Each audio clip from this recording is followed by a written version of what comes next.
Hey y'all, woohoo, it's Wednesday. We are here live. I'm so excited to see you today. We've got some major rain and thunderstorms going on outside, but it'll be okay. I think maybe the worst of it is over, but if you hear some noise or the lights go out or something, then that's just kind of what we're dealing with today. But I'm so glad to be here. This is a really important conversation for me. It's something I really want to share with you because when I started my business, I thought it would just be me. I thought I would be a solo entrepreneur, just me. And what I have learned in business and in life and in parenting is never say never because you might end up doing what you said you weren't going to do. And so if you are scaling or growing your team or you're thinking about it or you're not thinking about it, I think this is just a great conversation to have. And, if it's just you, just learning from my, journey here, I think is just really helpful and kind of helps you set up that foundation. So that's what we're going to be talking about today. Let me make sure I've got my computer so that I can see. If any comments come up, please feel free to post in the group with your comments and let me know if you have questions. If you're on the replay, feel free to bring your questions. We'll always pin these at the top of the group. They'll never go away, so you can watch them, and they're always here for you to have, just as a resource. That's why I'm here. So we're good. I got the comments there. I've got my notes. My daughter's over there reading quietly to herself. So let's get started. So, when we're talking about hiring, what did I title this? Yeah. One uncommon way to build a successful team. So when we're building a team, we really have to step into that CEO mindset. And what I really want to encourage people to do, encourage you to do, is to really think about your values. And, before you hire anyone, before you're delegating, think about your values and, what's important to you. That just kind of makes the process easier. I know from just my experience, when I was having trouble delegating or handing over a task, if I just thought about the trade-off, the trade-off is I get to spend more time with my family or my daughter's home for the summer. So, if I hire the social media manager to post things for me, I don't have to rush home in the morning and worry about posting my reels or my stories to Instagram. That's the trade-off. For me, it was kind of hard to hand that over at first because I was like, well, I like posting those. I like being really hands-on in that way, but the trade-off was less time with my family. And so, that might help put things in perspective. So I just think that's a good framework to start with and just, thinking about your values and what's important to you. And even if you're kind of having some holdbacks or some blocks about, giving away control or, handing stuff over, just think about what that trade-off is. So, you may hand over control, but you may gain something else that's way more important to you, that's more aligned with your values. I see this a lot with people that I work with. My clients are parents, they're moms. Sometimes they have a hard time handing over something, but the trade-off is that they get to spend more time with their family. They get to pick their kids up from school. They get to tuck them in at night. Those things are just way more important than that thing that they were doing in their business. And then people I work with that don't have kids, their main value is freedom and being able to do what they want, travel, or just have flexibility with their schedule, so just think about your values and, where you're coming from. And that can just kind of mentally reframe when we're wanting to hand things over. So, as the CEO, we really have a different focus than when we were an employee in a business. And we just really have to be okay with that. Our tasks are different. Our job as the CEO is kind of the visionary, kind of, that strategy piece of it. And we just need to be okay with that because if we came from a job, we came from a 9 to 5, we're really in that employee mentality where we're our worth is tied up with how much we can do, what we can do, check things off the list. So we really need to kind of reframe our thinking and just have this conversation with ourselves about, my value isn't checking things off the list and hustling and doing all this stuff in my business. My value is what I provide to my clients, what we provide to our customers, and not getting so tied up in every little thing. And, we need to be willing to do all the things in our business, but that doesn't mean that we have to. if you think of the brick and mortar situation, like you need to be willing to scrub the toilets or take out the trash or jump in and do whatever needs to be done. But that doesn't need to be like part of your daily job as the CEO. So just kind of thinking in those terms helps kind of reframe this conversation. So, we will, let's see, let me look at my notes. And if you still have trepidation, this is something else I wrote down, hire someone just for a project or just to kind of test it out, maybe for a month. Or, I think if you have to like hand over a bunch of passwords and all this stuff, like that's kind of hard to just try out for a month. It's kind of a lot of, work on the front end to just try something. But if you can find a situation where you can do a one-off project or, kind of some temporary short-term thing, I think that's just a good way to try things and to try to delegate if you have some blocks around it. But, that's just kind of something I like to think about. But if you're trying something out, you do need to set them up for success. So you do need to be clear in your systems and processes, not just like, oh, I'm going to try this out, hand it over, do it for me. Hopefully it works out. Really have systems and processes set up so that person can help you and be set up for success. That'll make that one-off project truly better and really provide more value to you, and you'll just get more out of it. So, the one thing I wanted to talk about today, and when I was writing my notes, I have like a ton of other things that go under it, not a ton, but more things. But something that I really encourage people to do is to hire green. I say hire green as in people that don't have a ton of experience. I think that is something that is so overlooked. And just from my experience of graduating, college and being an accounting major, and then when I graduated college as a nurse, when you were trying to get your first job, everybody wanted someone with experience. And it was just so hard. It's like this, well, how am I going to get experience if no one will hire me because I'm supposed to have experience? So it was just this like, you couldn't win situation. And so I think, hiring people who are green just provides so much value because it gives them experience, and, you kind of get someone in early, and, you can kind of show them how you do things and how you like things, and they're not so kind of stuck in their ways that they don't want to change or, aren't open to things. And so, definitely, making sure that they have like the background that you need, like my bookkeepers. We have 3 of them now. I don't think any of them had QuickBooks Online experience, maybe one of them thinking of, but I know 2 of them didn't. And so that was a learning curve, and we did videos, and we even, hopped on Zoom meetings together to kind of go over things. But, making sure they had the bookkeeping and accounting background was important to me, but, it wasn't as important to me that they knew QuickBooks Online, or, we had the platform of ShareFile where we share and secure documents. So those were things like we can teach these things, but I just want to make sure like the knowledge is there. And, kind of the same way with some of the other people, like subcontractors I've hired, like the social media manager, like I, loved her enthusiasm and all this stuff. And I use Active Campaign for my emails, and she didn't have experience with that. And like, that's totally fine because there's a million videos on YouTube and so many ways to learn it. And, if you're hiring someone based on just their knowledge of a certain platform or a certain, software, that stuff changes all the time. So I think, what's important to me is making sure that they're willing to learn what they need to learn, because maybe we're using Active Campaign, and then if we stick together, I'm this for the long run with people, but a few years from now, maybe I switch it up and something else that we didn't know about comes up. And so I just think that's a great opportunity to, give someone experience. And then also as subcontractors, it might help them serving other people because they have other, people that they work with. It's not just me. And so it kind of might give them a leg up with another client that they have, and like, oh, well, I learned Active Campaign for this job over here, so now I can apply it over here and help you. So I think that's just kind of like a really beautiful thing to hire kind of based on the fit and not necessarily like the exact details. So let me just check my notes because I've got, make sure I hit everything. Hold on just a second. I've got a few more minutes.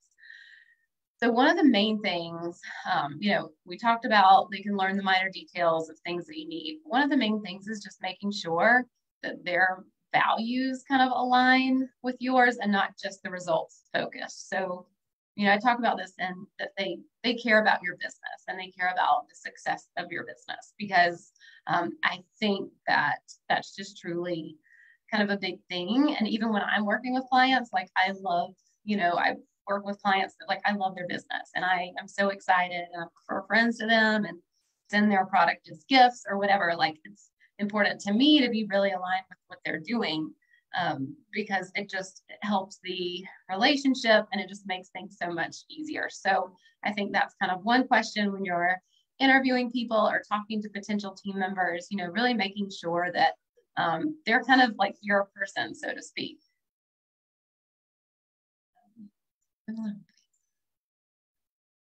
We'll know what's on there that's sticky. But so yeah, making sure that alignment of values are aligned is really important. And also just, do they love what they do?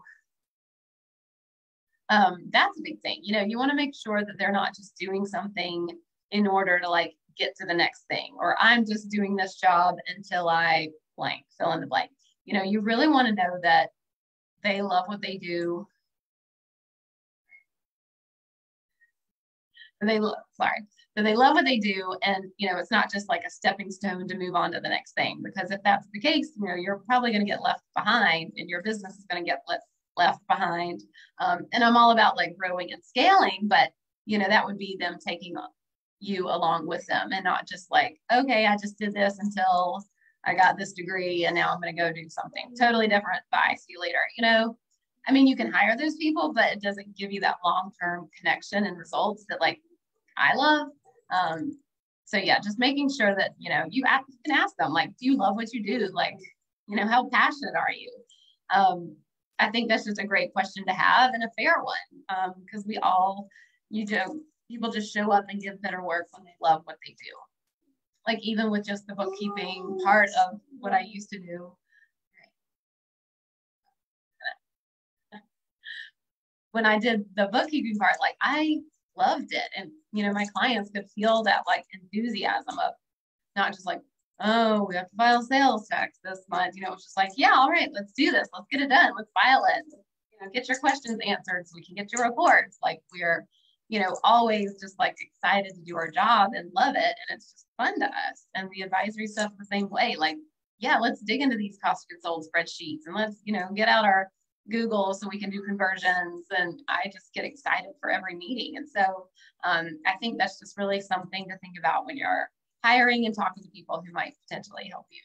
So the third thing I have on the list is kind of confidentiality. So, usually if you're hiring a team member, they might be a subcontractor. And, this is kind of different if they are an employee. From my perspective, I'm mostly talking about subcontractors, and a lot of the people I work with, they have a few full-time employees, but a lot of them have, kind of summer help, or they have subcontractors who just, are there to help for certain seasons. But, really knowing that they are going to be confidential about, kind of the support that they give you. I mean, depends on what they do. If they're a VA or a social media manager or whatever, they might kind of want to share client results. And that's something that, I kind of love to do with my clients and like the work that I do, but I want to make sure that it's like so anonymous. Like I don't want people to know who my client is or who I'm talking about or anything like that.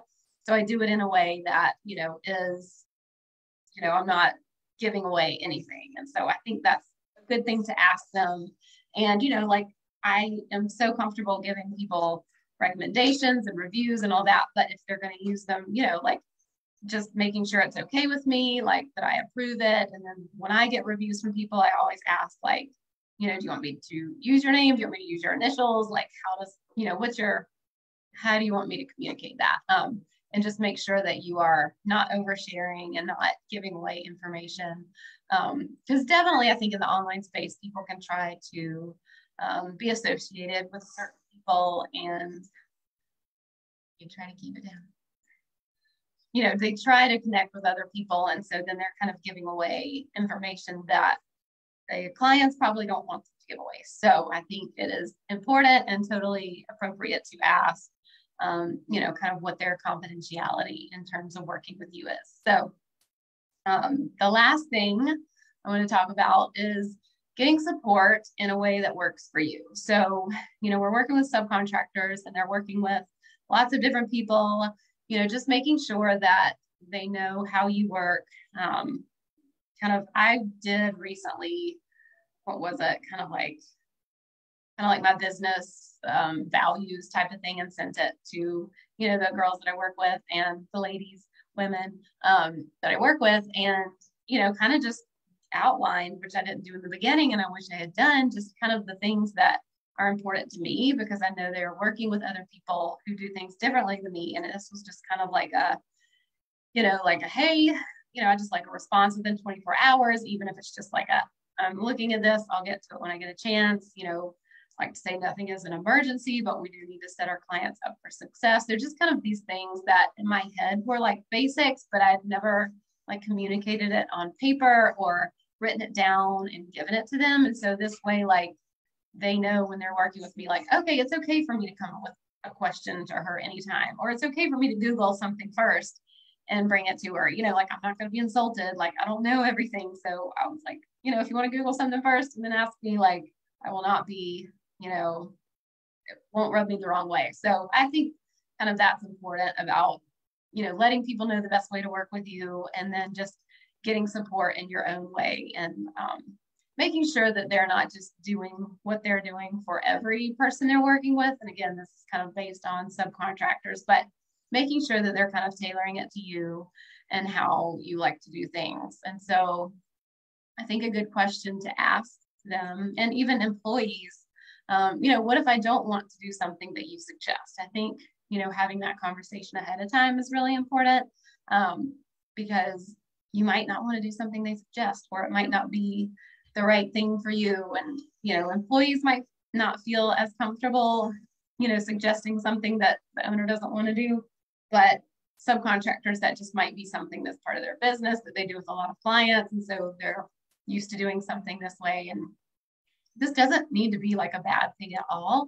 I recently had this kind of come up with social media stuff. And like, I loved it. My social media manager said, I was talking about kind of doing more posts to promote my free calls. And, she brought up the fact that that's going to hurt engagement. It's going to hurt reach. It's not going to, the Instagram algorithm isn't going to push it as much.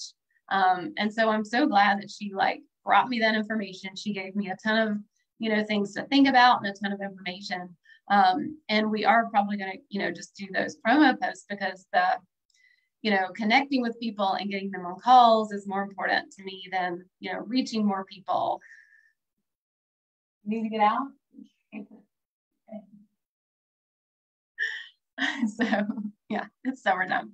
But she's not really that short. She's on her knees. What was I talking about? But, so her job, is to kind of help me be in front of more accounts. She's helping me with the hashtags and stuff that just is so over my head. I don't know, I write content, and she's helping me get it to more accounts that can see it. And so when I said to do the promo post more often, okay, I'll be out there in a minute. Thank you. We have a lot of rain, and it's raining on the porch. Sorry, where was I? So, her job is to get me in front of more accounts and get more people to see me. And so I totally understand that what I'm talking about doing is going to kind of hurt that, reach, but my long-term goal is I don't need 1 million followers. I just need, I'm only booked at 10. So, my reach is not huge, but I love that she brought me that information. She could have just easily been yeah, sure, whatever, but she really cared about my business. She really brought me the information to make a really informed decision. And so I think that's really important when you're working with team members. And even some of my bookkeepers, are you sure? And it's I love that you said that, because no, I'm not sure. Let's think about that for another second. And it's people that, will lovingly kind of push back, not push back, but, kind of hey, let's think for a beat on this.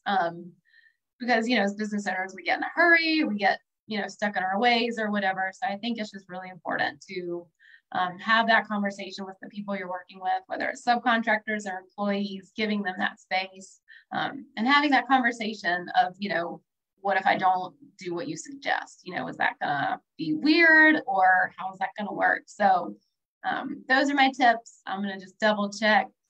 No comments right now, but if you pop on later and you have comments, please feel free to write them. So basically, like, my one thing that, what I call it, the one uncommon way to build a successful team, you know, the main thing was just to hire green, hire people who may not have like the exact experience that you want. You know, their background should be in that area. Like I said, with bookkeeping, you know, I'm not teaching them debits and credits. I'm not teaching them, you know, how to do a journal entry, but they know that part and then they learn the software. So I think that's really kind of like an overlooked, underutilized thing when hiring that is just super helpful. And then the 4 things we talked about, that, you know, making sure their values align with yours, you know, just kind of feeling it out or asking them, you know, do they love what they do? Confidentiality, are they going to keep your information safe and secure? Kind of treat it like their own business, your clients like their own clients. And then just, you know, support you doing it your own way, and, you know, getting the support and information you need to really make the decision that's right for you. So, so excited to be here, and I am here every week. And if you need any support, I give free calls. Like I said, I'm going to start promoting them all over the place because I love getting on the phone with business owners. They're for 30 minutes, and we're doing Get Honest with Your Strategic Plan to Scale. So I have 2 openings each week.